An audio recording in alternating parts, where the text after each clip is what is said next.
This is a place that literally slows down time. There's so much within arm's reach. We're so excited to share our first experiences on a weekend trip over the beautiful Crystal River.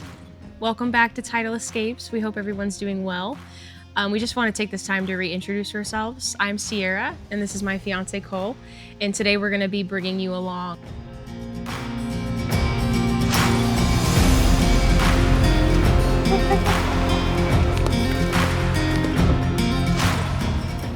It's 6 p.m. on Friday. We're back at the house getting all of our stuff together.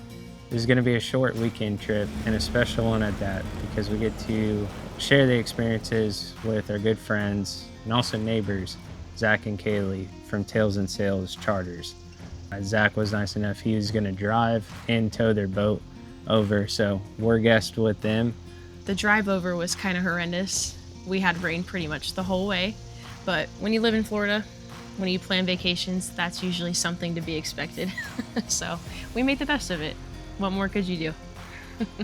So on the car ride over, we had some conversations, caught up with our friends, and then we took the time to look over some restaurants that we wanted to visit once there.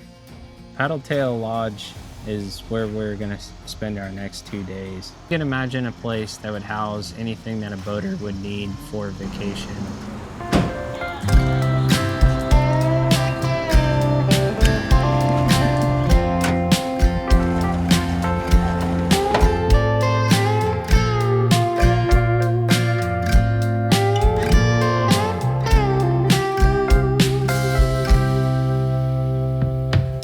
This checked all of our boxes, and we were extremely happy to stay here. It has a boat ramp on site. It had slips that you can rent. They have all kinds of attractions for the kids or whoever it may be. Their pool is extremely nice.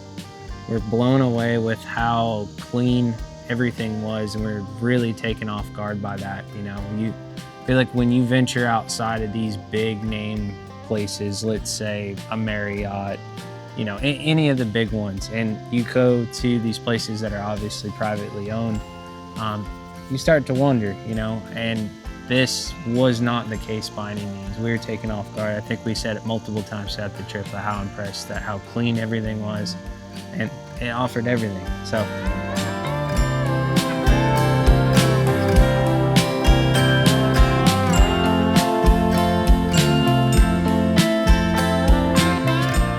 So on arrival, one of the things that we learned was you either had to purchase a slip, or alternatively they had the option of just paying to use the ramp as well as parking. That was the route that we ended up going, just granted that we had both me and Zach, and it was easy to load the boat up and so forth. So that was only 20 bucks a day. So that made it super simple. We didn't look into what the slip rates were, but I would greatly assume it's probably pretty relatively affordable and kind of goes by per night. The slips were really, really nice. They're a little bit small, so if you have a boat, I would say probably anywhere past maybe the 26-foot mark. Maybe a little bit of a different scenario, but generally speaking, you know, your center consoles, your bay boats, your bow riders, stuff of that nature, you guys aren't going to have any issues at all coming in here. But from there, super nice facility, and gives you about everything that you need.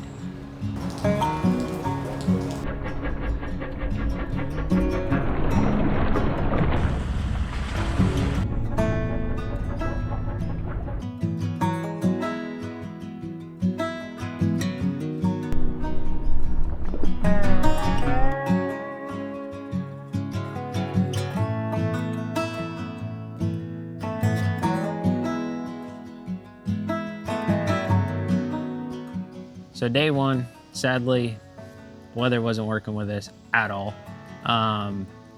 You know, it was raining, the forecast was just so inconsistent, so we literally played it by ear and we woke up.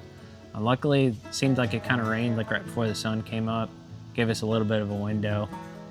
So we figured this is a good opportunity to at least just go fish. We didn't let it adjust our plans, we just kind of went with the flow of it. But I was really taken off guard by how well everything was marked. The run out from upstream, where obviously the hotel is, all the way out into the Gulf of America, super well marked. And there's a lot of other areas that we've been in that, you know, you really need a whole lot of local knowledge. So I know there's parts of, you know, that area that, yeah, it gets really shallow. One of the unique features over there is that you don't have sand bottom, to my understanding. It's like a limestone rock bottom, a lot of oyster beds, stuff like that. So to navigate it, you definitely want to be, you know, prepared and understand how to go about it.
So on our way back from fishing, we were pretty hungry from the day, so we decided to check out a local restaurant, which was a few miles from PaddleTail Lodge, called Tipsy Tarpon.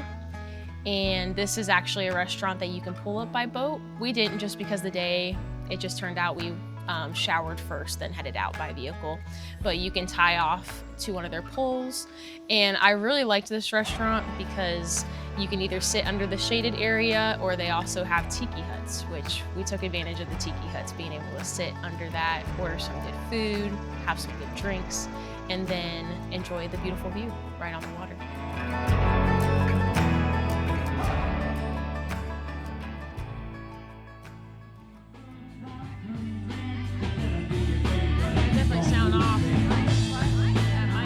Right next door to PaddleTail Lodge was a restaurant called Crackers, and super fun, warm, exciting environment. They offered a live band, and we just drank a beer and listened to the awesome music that was playing. Also, too, to mention, they are what seems to be dog friendly.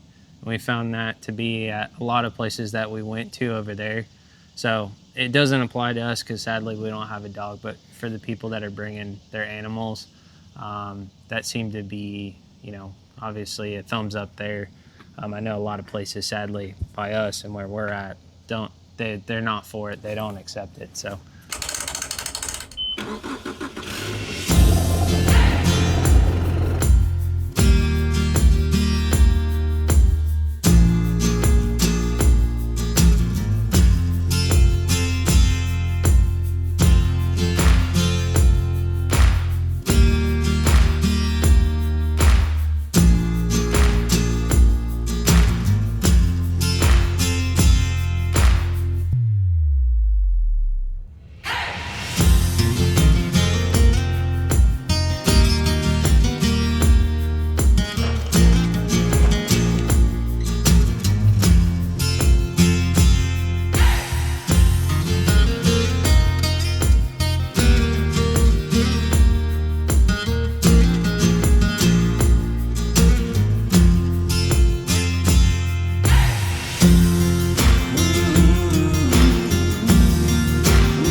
In this trip in specific, we gave our hand at scalloping. Sadly, I don't think really some of the conditions kind of worked out good for us, but we gave it a whirl. I've personally never done it. Sierra's personally never done it. Zach and Kaylee have been, so they have some past knowledge on it, but sadly kind of the current was a little bit strong in some of the areas we were in, so we were finding like the grass was laying over, so you couldn't like see down below it because, you know, the grass is, I mean, if I could take a guess, maybe like 1.5 feet, 2 foot long. So, you know, there's a lot of area that you got to look in between to try to find these little scallops. But anyways, we gave it a whirl. It was fun. It was something new.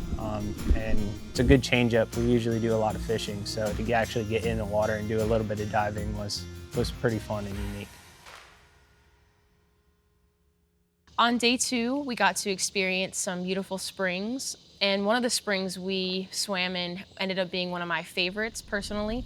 It was called Three Sisters Springs, and you kind of have to veer off the beaten path versus the main channel. And once you get back in there, you have to pull up by boat and get out of the boat and swim into the springs. So no boats are allowed in the spring itself. You just have to pull up.